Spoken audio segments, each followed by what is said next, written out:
Good morning guys, good morning mga lalabs, good morning mga soke. For today's vlog, ito na nga ay nagluto muna si Anthony ng namin, tanghalian. Ay, almusal islas tanghalian na pala to.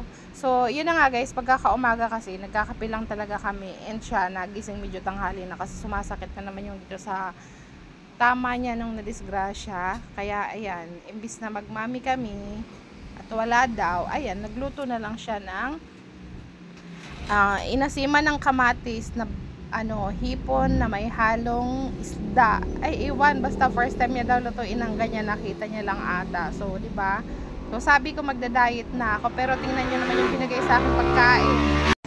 O, di ba? Napaka-supportive sa diet ko. Sabi niyang diet, tapos binigyan ako na pagkadami-daming kanin, tapos favorite ko pa yung hipon. Ay, sus, Ginoo.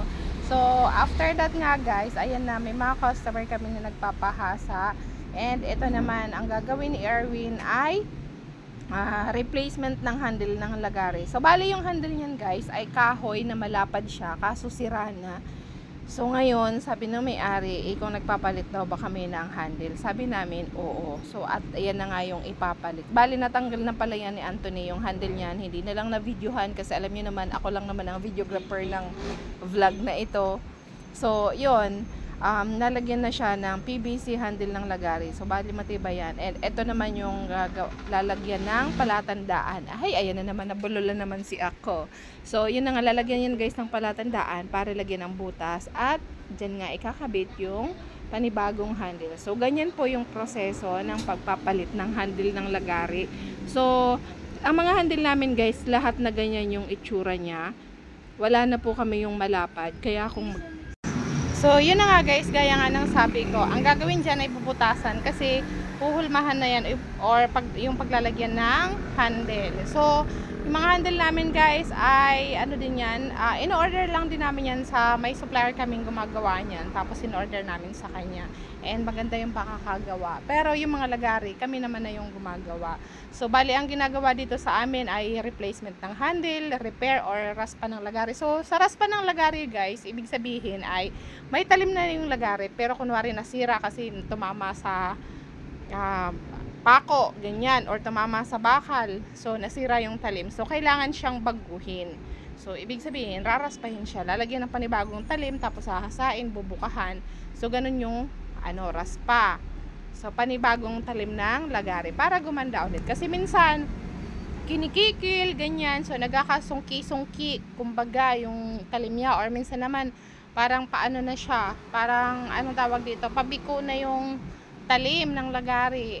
Ganon. So, kailangan na siyang raspahin, baguhin para gumanda ulit, maging pantay yung talim ng lagari. O, diba? Pangit naman pagka hindi pantay yung ng lagari, kung hindi mo aayusin yon. So, dito sa amin, pagka naman, sinasabi namin sa customer namin kung kailangan i-repair, kung tinatanong namin sila. Pero pagka talagang sira yung talim, tapos ini-insist ng customer na hasa lang, aba, hindi namin siya hinahasa kasi kami yung masisira. So, pagka kailangan talagang i-repair, ina-explain namin kung bakit kailangan i-repair. So, hindi rin kami basta-basta lang nagre-repair without nung consent ng owner. Pero, kapag sira yung talim, tapos ina-insist na hasa lang, ay hindi rin namin yun hasain kasi nga ayaw din namin masira yung aming service. So, ini-explain talaga. Alam naman nila yung pagkakaiba ng sira na at hindi. Kasi, pagka hindi yan i-repair, hasain lang, pangit naman yung talim niyan. Ganon. Tapos, sa handle naman, may dalawang klase kami ng handle. Maliit at malaki. So, may mga lagari kasi na maliit lang, mayroon naman mga lagaring malaki katulad nito. So, ganun po yung ginagawa dito sa amin. Kaya guys, sa mga gustong umorder or gustong mag-reseller ng lagari, i-message nyo lang po yung Facebook page namin na Tony and Lynn Bashador Hardware Shop. And then, ako lang din naman yung admin doon, walang iba, at si Anthony. So, yung number naman, naka-indicate lang din doon. Kahit yung lahat na mga official account or cellphone number, GCash number, po sa page namin, walang iba. Kaya guys, maraming salamat sa follow nyo sa aming business page na Tony and Lynn Bashador Hardware Shop. And syempre guys, huwag nyo rin kalimutang i-like and share itong ating video. And syempre, i-follow nyo na din. Ayan, maraming salamat. And ito na nga guys, syempre, bago pa ang lahat, ay, ano yun? So, bago pa mahuli ang lahat, ayun. So, hindi pa nga sila dito tapos maglagay ng handle ng lagari. At kinagabihan nga ito, magluluto ako ng isang inasimang tilapia ng kalamansi. So, see you on my next vlog, guys. Thank you so much for watching.